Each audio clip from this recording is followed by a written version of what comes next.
Welcome to my YouTube channel friends. ఈరోజు అయితే French fries అయితే చేస్తాం అనమాట. ఫస్ట్ అయితే ఆలు పొటాటో ఉంది కదా, పొటాటోని అయితే బాగా పీల్ చేసుకోవాలన్నమాట పీలర్తో. తర్వాత అయితే ఇలాంటి సైజెస్కి అయితే కట్ చేసుకోవాలి. ఫస్ట్ అయితే అటు సైడ్ ఇటు సైడ్ కట్ చేసుకున్న తర్వాత వాష్ చేసుకొని ఒక 20 minutes బాయిల్ చేసుకోవాలన్నమాట. బాయిల్ చేసుకున్న తర్వాత అయితే ఫ్రై చేసుకోవాలి. ఒక 2 minutes ఆగిన తర్వాత ఫ్రై చేసుకున్నప్పుడు అయితే ఇలా వచ్చింది కదా బ్రౌన్గా, నేను ఆల్రెడీ చేసేసుకున్నాను అనమాట. ఇలాగా కొంచెం క్రిస్పీగా అయితే వచ్చింది. ఇదిగోండి, ఫస్ట్ డిషెస్ అయితే ఖచ్చితంగా పెట్టుకోండి అనమాట. ఇదిగోంటే ఆయిల్ చూసారు అలా అబ్జర్వ్ చేసుకుందో, ఆయిల్ ఇదంతా ఆయిలే, అందుకే టిష్యూ పేపర్స్ అయితే పెట్టుకున్నాం అనమాట. ఇదైతే ప్రాసెస్ చూసేయండి. ఇప్పుడు అయితే బ్రౌనిష్ కలర్ దాకా వచ్చిన దాకా అయితే ఫ్రై చేసుకోండి. మీకు ఇలాంటిది ఉంటే ఒక ఈజీగా టెక్నిక్లో అయితే అయిపోయింది అనమాట. ఇది మాత్రం బ్లింకెట్లో అయితే 50 రూపీస్లో అయితే ఉంటుంది అనమాట. చూసుకోండి, ఆఫర్స్ కూడా పెట్టారనమాట బ్లింకెట్లో. ఖచ్చితంగా అయితే ఒకసారి అవైలబుల్గా చూడండి. ఐస్ క్రీమ్స్ అనేది కూడా ఆఫర్స్ పెట్టారు. మేము ఇప్పుడు దాకా ఆయిల్ ఫుడ్ అయితే చేయలేదన్నమాట. ఇప్పుడు ఆయిల్ ఫుడ్ అయితే తినము అనమాట. ఈరోజు తీసుకుంటున్నాం. నార్మల్గా ఈరోజు అయితే 5:30కి అయితే విజయవాడలో అయితే వర్షం పడింది, అందుకే మధ్యాహ్నం అయితే మేము స్టార్ట్ చేసాము.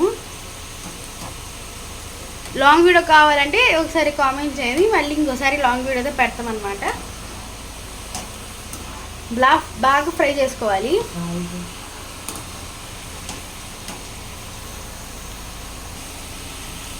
ఇలా అయితే కొంచెం క్రిస్పీగా అయితే కనిపిస్తుంది, అప్పుడైతే అస్సలు తీయకూడదు అనమాట. నార్మల్గా లోపలైతే కొంచెం లోపలైతే కొంచెం పచ్చిగా ఉండిద్ది అనమాట, అందుకే తీయకూడదు అనమాట. చాలా మంది అయితే ఇలా బయటగా ఉంటుంది తీసేస్తారు, తీయాలంటారు. కానీ నార్మల్గా ఇలాగ బ్రౌన్ కలర్ దాకా వచ్చేదాకా అయితే తీయకూడదు అనమాట. అందుకని మేము తీయము. లోపల చూడండి ఎంత బాగా ఉడికిందో, క్రిస్పీగా ఉండింది. తినేవాక ఉంచుకొని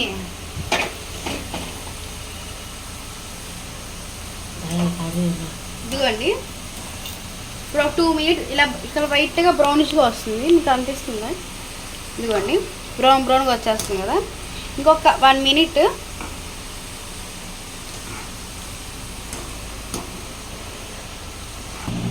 ఇదిగోండి, బ్రౌనిష్ కలర్ అయితే ఇంకా వచ్చేసింది. మనకైతే తీసేసుకుందాం ఆయిల్లోంచి అనమాట. ఇది ఎందుకు నేను యూజ్ అవుతాను అంటే, ఇప్పుడు చూడండి, నార్మల్గా ఇలాగా మీరు ఆయిల్ ఉన్నప్పుడైతే ప్రెసెంట్ ఇలా అయితే తీయకూడదు, ఎందుకంటే ఇటు సైడ్ వచ్చేసి ఆయిల్ కింద పడుద్ది. ఇలా ఎప్పుడు ఇలా వంచి ఇలా తీయాలి. ఆయిల్ చూసారా ఇలా వచ్చేసిద్ది డ్రాప్స్గా కింద నుంచి.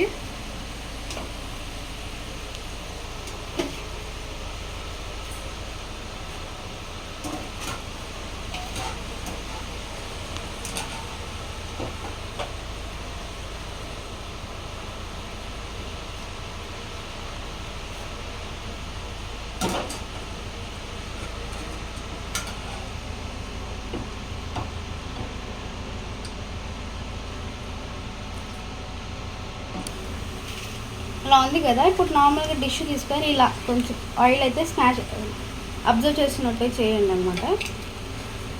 ఆయిల్ చూసారు ఎలా అందుకుంటూ. మా ఇంట్లో అయితే ఎక్కువ ఆయిల్ తినరు, అందుకే అయితే ఇలా చేస్తాను. మీకు ఈ టిప్ ఇష్టమైతే చేయండి, లేకపోతే తెలియదు.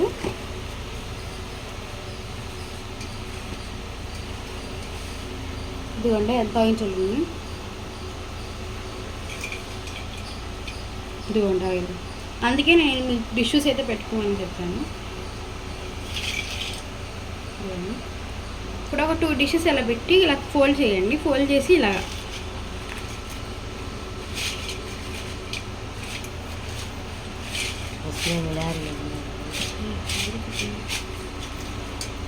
ఇలా అయిపోయింది కదా. ఇప్పుడైతే దీంట్లో అయితే కొన్ని ఐటమ్స్ అయితే కలుపుతాం అనమాట. ఇప్పుడు దీంట్లో అయితే చిల్లీ పౌడర్ అయితే వేసుకుంటున్నాం అనమాట. మాదైతే గొడ్డు కారం అనమాట. మేమైతే కొంచెం వేసుకుంటున్నాం, మీరు ఎంత కావాలంటే అంత వేసుకోండి.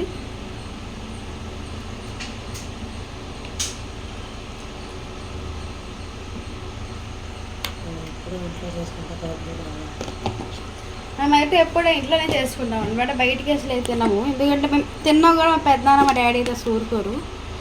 ఇవ్వండి.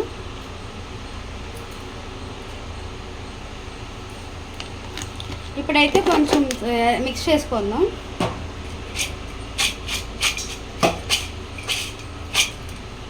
ఇదిగోండి గైస్, మేము కనుక ఈ వీడియో నచ్చినట్టుంటే లైక్ చేసి సబ్స్క్రైబ్ చేసి మర్చిపోమాకండి. It is five range. Thank for watching.